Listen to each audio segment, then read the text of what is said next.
मध्ये उल्लेख झाला की हे संमेलन कशासाठी,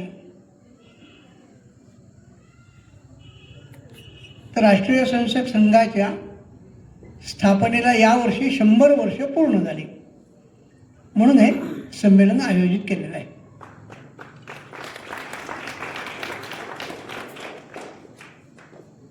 हे संमेलन हे कोणाच्या तरी भीतीतून काहीतरी खतरे में है म्हणून हे हिंदू संमेलन नाही, कोणाच्या विरोधातही नाही.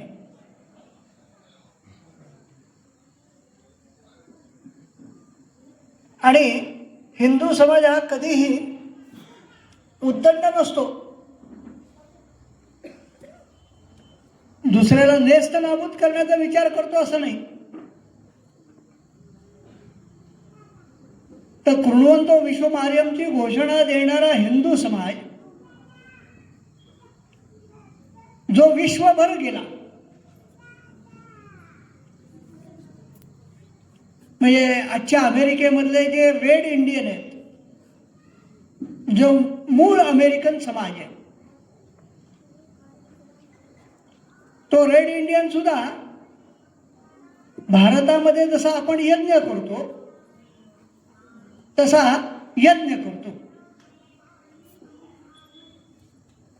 आणि आम्ही त्या आहुती देताना स्वाहा म्हणतो, तसंच तो आहुती देताना हुवा म्हणतो. शब्दाचे अपभ्रंश होत असतात, शब्द बदलत असतात.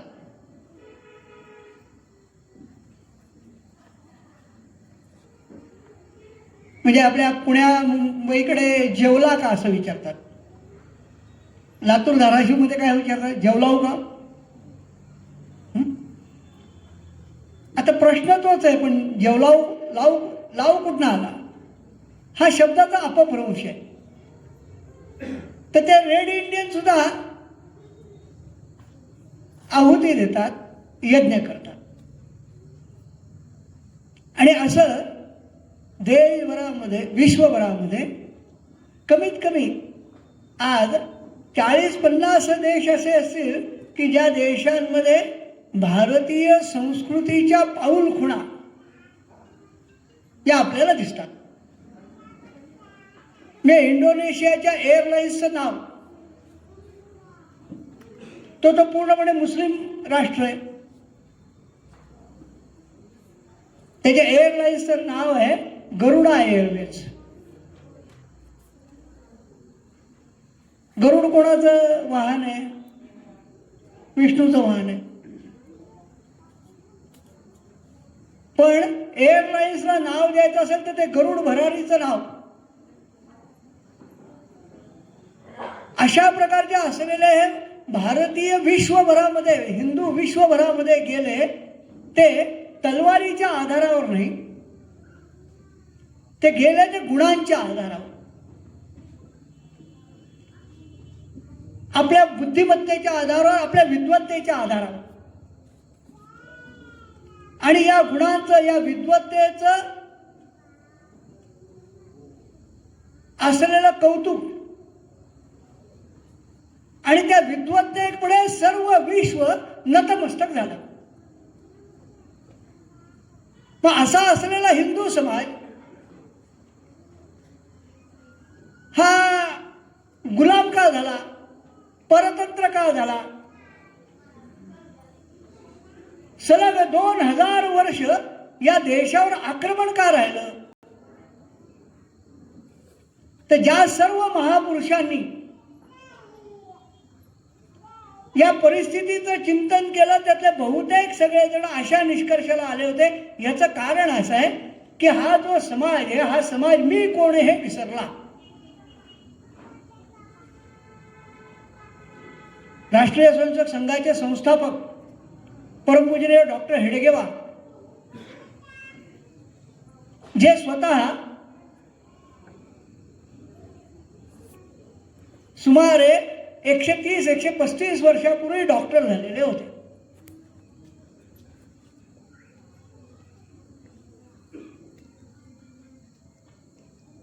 त्यावेळेला आज सुद्धा तुळजापूर तालुक्यामध्ये कोणी डॉक्टर झाला तर त्याला किती सन्मान आहे.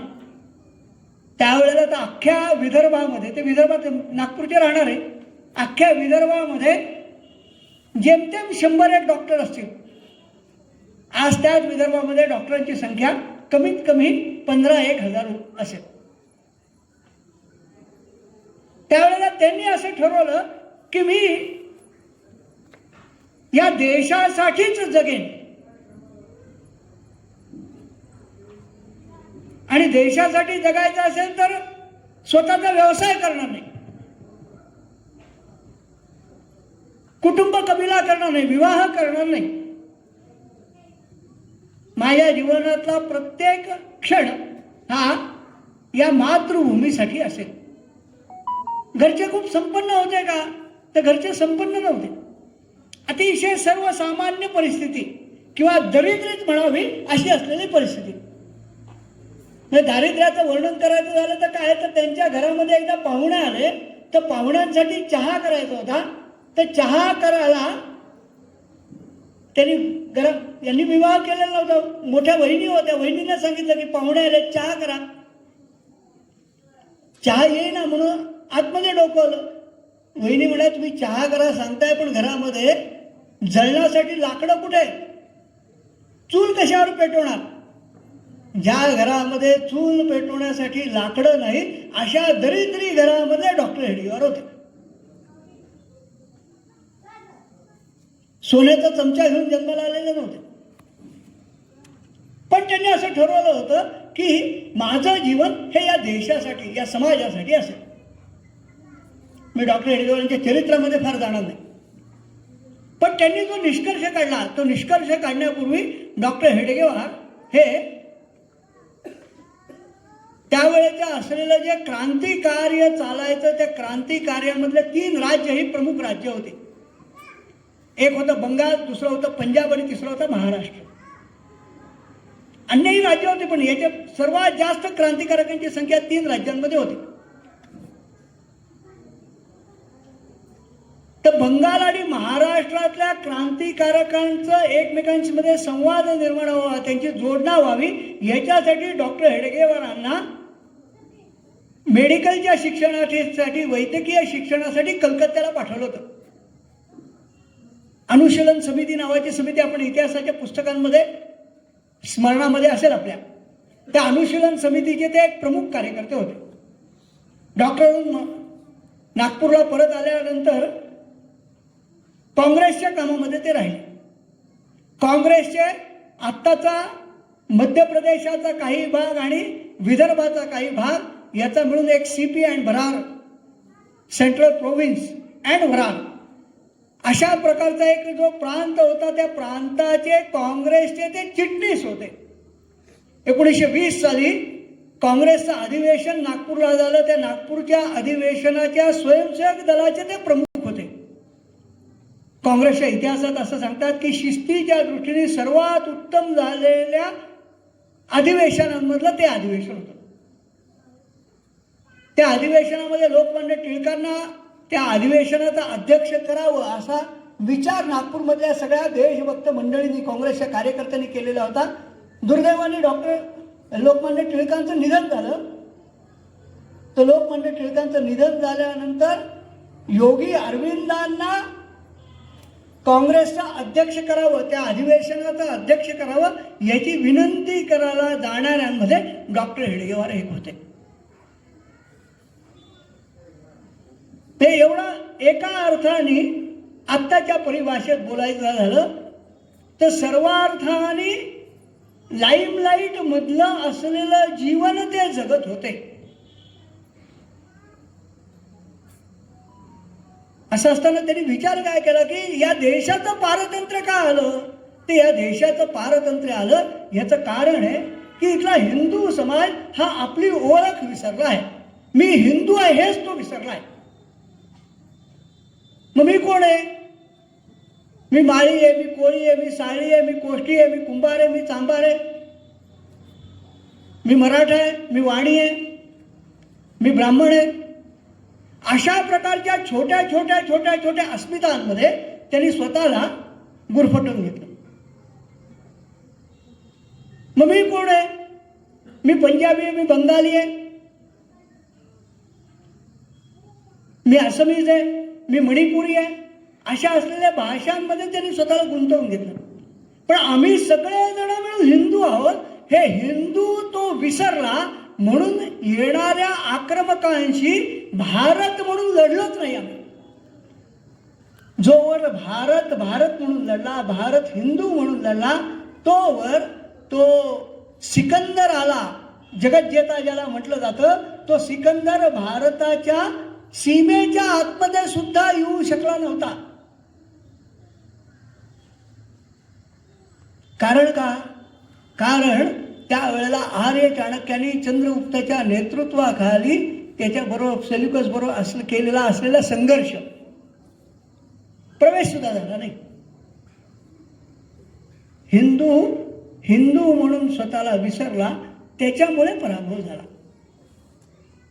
मग याच्यावर तो उत्तर काय? तर हिंदू समाजाला हिंदू म्हणून स्वतःची ओळख करून देणं. जो स्वतःला विसरतो त्याला स्वतःची ओळख झाली तर तो पराक्रम करतो. आपल्याला सगळ्यांना रामायणाची कथा माहिती आहे. ते रामसेतू बांधण्यापूर्वी ते सगळे वानर समुद्रकिनारी त्या रामेश्वरमच्या जवळ, धनुष्यकोटीच्या जवळ एकत्र आले आणि समोर लंका दिसते, पण जाणार कोण आणि कसे जाणार? तर जांबुवंतांनी हनुमानाला आठवण करून दिली, अरे तू जन्माला आलास तेव्हा तू सूर्याला गिळायला गेला होतास, आता तुला काय झालं? लंका तर एवढी जवळ आहे. ज्यावेळेला हनुमानाला आपल्या शक्तीची आठवण झाली त्यावेळेला हनुमान पराक्रम घडला, त्यावेळेला रामायण घडलं. हिंदू समाजाचं सुद्धा असंच आहे की मी कोण आहे हे त्याला माहिती नाही, त्याचा पराक्रमच त्याला माहिती नाही. तो पराक्रमाची आठवण झाली तर हिंदू समाज त्याच्या आधारावर उभा राहील. असा उभा राहिलेला हिंदू समाज हा संघटित झाला पाहिजे. आणि याच्यासाठी 100 वर्षापूर्वी राष्ट्रीय स्वयंसेवक संघाची स्थापना डॉक्टर हेडगेवारांनी 1925ला विजयादशमी म्हणजे दसऱ्याच्या मुहूर्तावर ही केली. आज त्याला 100 वर्ष पूर्ण झाले. या 100 वर्षामध्ये चित्र काय बदललं? ज्यावेळेला संघाची स्थापना होत होती त्यावेळेला लोक काय म्हणायची, मला गाढव म्हणा पण हिंदू म्हणू नका. मी गाढव म्हणून गेला तयार होते पण हिंदू म्हणायला तयार नव्हते. आज तोच हिंदू समाज केवळ महाराष्ट्रात नाही, केवळ तुळजापूरमध्ये नाही, केवळ नागपूरमध्ये नाही, तर संपूर्ण देशभरामध्ये आणि विश्वभरामध्ये सुद्धा गर्व से कहम हिंदू है असं म्हणतोय. आता हे जे चित्र निर्माण झालं, हे चित्र हे गेल्या 100 वर्षाच्या तपश्चर्याचा असलेला परिणाम आहे. संघाचं काम काय आहे? तर संघाचं काम या हिंदू समाज संघटनेसाठी आवश्यक असलेलं व्यक्ती निर्माण करणं, माणूस तयार करणं आणि हिंदू समाज संघटित करणं. याच्याशिवाय संघाचं दुसरं कोणतंही काम नाही.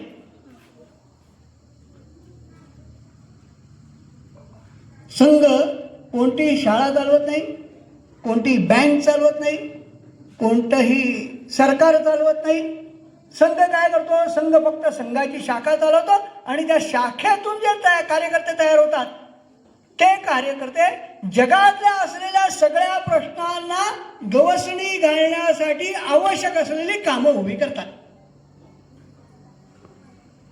म्हणजे जसं विश्व हिंदू परिषदेचा उल्लेख झाला महाराजांच्या परिचयामध्ये,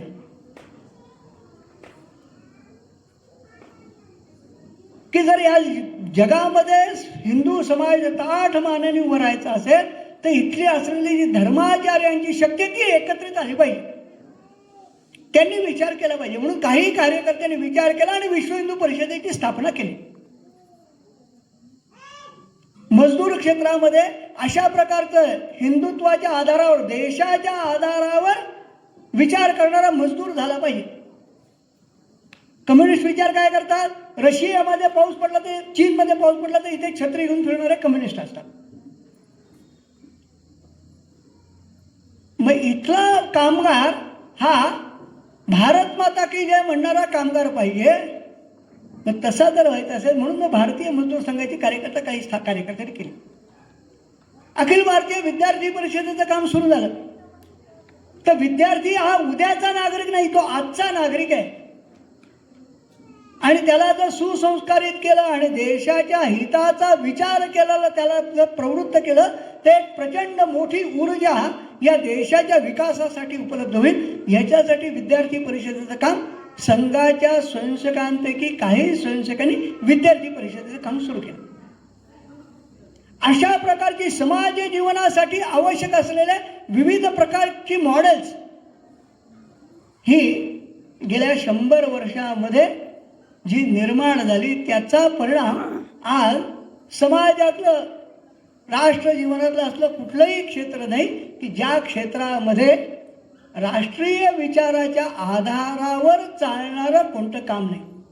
मग या देशातला वैज्ञानिक कसा असावा, या देशातला खेळाडू कसा असावा, या देशातला शिक्षक कसा असावा, या देशातला प्राध्यापक कसा असावा, या देशामध्ये सेवा करणारा सेवा कार्यकर्ता कसा असावा, या सगळ्याचा विचार करून राष्ट्रीय स्वयंसेवक संघाचे कार्यकर्ते विविध क्षेत्रांमध्ये आज काम करत आहेत. आणि ती कामं आज जगामध्ये एक मॉडेल या अर्थाने उभी राहिलेली आहे. आणि ही कामं केवळ भारतातच उभी राहिली नाही असं नाही, तर आज देशात विश्वभरामध्ये 55 देशामध्ये अशाच प्रकारचं हिंदू समाज संघटनेचं काम आज अतिशय जोमाने असं सुरू आहे. एवढा जो असलेला आहे, जे परिवर्तनाची जी गेल्या 100 वर्षाची यात्रा आहे, ती यात्रा आपण सगळ्यांनी समजून घेतली पाहिजे. राष्ट्रीय स्वयंसेवक संघासाठी 100 वर्षाची यात्रा ही हे काही सेलिब्रेशन नाही. मग 100 वर्षाचे मोठमोठे बॅनर्स लावावे, रस्त्यावर कोणाचं तरी स्वागत करावं, सरसंघचालकांचे किंवा तिथल्या कार्यकर्त्यांचे फोटो लावावेत, फ्लेक्स लावावेत आणि त्यांचं अभिनंदन करावं, याच्यासाठी राष्ट्रीय स्वयंसेवक संघ कधीच करत नाही. ही सेलिब्रेशनची पद्धत नाही. असं सेलिब्रेशन संघाला करायचंही नाही. तर अशा प्रकारचा असलेला 100 वर्षाचा एक जो टप्पा की आज हिंदू समाज संघटित होऊ शकतो, आपल्या हिमतीच्या आधारावर आपल्या देशाचे प्रश्न सोडवण्याचा विचार करू शकतो, अशा प्रकारचा जो एक टप्पा गेल्या 100 वर्षाच्या वाटचालीमध्ये निर्माण झालेला आहे, त्याला एक पुढची दिशा, पुढच्या वाटचालीचा मार्ग हा ठरवण्यासाठी या निमित्ताचा आपल्याला काही विचार करता येईल का, असा विचार करून राष्ट्रीय स्वयंसेवक संघाने या शताब्दी वर्षाच्या कार्यक्रमांची योजना केलेली आहे. समजा ठरवलं असतं की अखिल भारतीय स्तरावर एक विराट हिंदू संमेलन करायचं, तर काही कोटी लोक जमा करणं हे संघाला सहज शक्य होतं. काही कोटी लोक तर नक्की आपण जमा करू शकलो असतो. पण ती काही कोटी लोक जमा झाली असते तर ते कुठेतरी एखाद्या ठिकाणी जमा झाली असती आणि वर्षभराची सगळी तयारी करावी लागली असती. म्हणून विचार काय झाला, विचार असा झाला की अशी हिंदू संमेलनं झाली पाहिजे, पण देशात एका ठिकाणी नाही, जिल्ह्यात एका ठिकाणी नाही, राज्यात एका ठिकाणी नाही, तालुक्यात एखाद्या ठिकाणी नाही, तर त्या तालुक्याच्या ठिकाणी असलेल्या शहरामध्ये सुद्धा 4, 5, 7 अशी छोटी छोटी